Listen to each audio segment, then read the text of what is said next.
જય હિન્દ મિત્રો, હું આર કે ચૌહાણ, ગામ લવાડ. અત્યારે હું તમને હવે ભ્રષ્ટાચારનો મોટામાં મોટો ભાંડો ફોડતું જે આ દ્રશ્ય છે એ બતાવી રહ્યો છું. બરાબર, તમે જુઓ આ મેસવો નદી અને એના આ જે રડી બનાવી, આગળના વિડીયો 2-3 વાર મેં તમને બતાવ્યું છે કે આ રડી 2-3 વાર તૂટી ગઈ. નવાસરથી એનું સમારકામ થાય છે, તો છતાંય તમને હું મોટો ભ્રષ્ટાચાર બતાવું કે આ વાસણાના લવાડને જોડતી રડી તમે આ જોઈ લો, તમારી નજર સમજ જ જોજો. આ વચ્ચે વચ જ બરાબર કઈ આવા દે.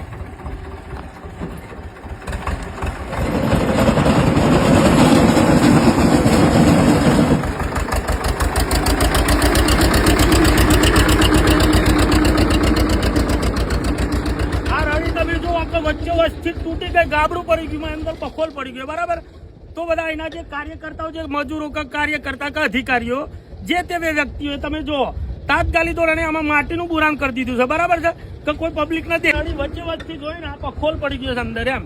પણ આ લોકો જોવા તો આ ભ્રષ્ટાચાર કરી રહ્યા લોકો, આ લોકો પૈસાના લાલચુ કા જો રડી વચ્ચેથી તૂટી ગઈ. આ તંત્રની બેદરકારી જો, આ કામમાં કેટલી લાપરવાહી.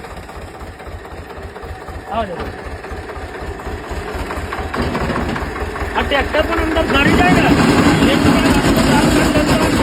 માટી ભરી દીધી છે.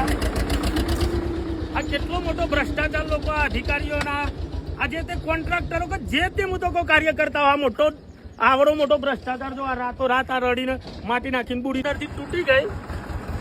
અને આ નકરું આ માટીનું પુરાણ કરીને આને રાતોરાત પૂરી નાખવામાં ખાડો પૂરી ગાલી, આ ખાડો પૂરી નાખતો માટી દ્વારા.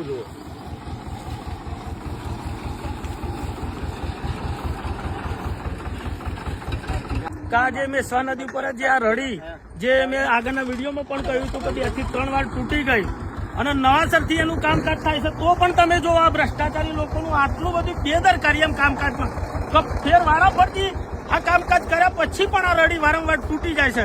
તો આની અંદર લો ક્વોલિટીનો માલ વાપરવામાં આવે છે. તો આ તંત્રની બેદરકારી છે એમ આપણા ખાસ ધ્યાન રાખ. તો જોયું મિત્રો, તમે આ રડીનું કામકાજ જોઈ લો.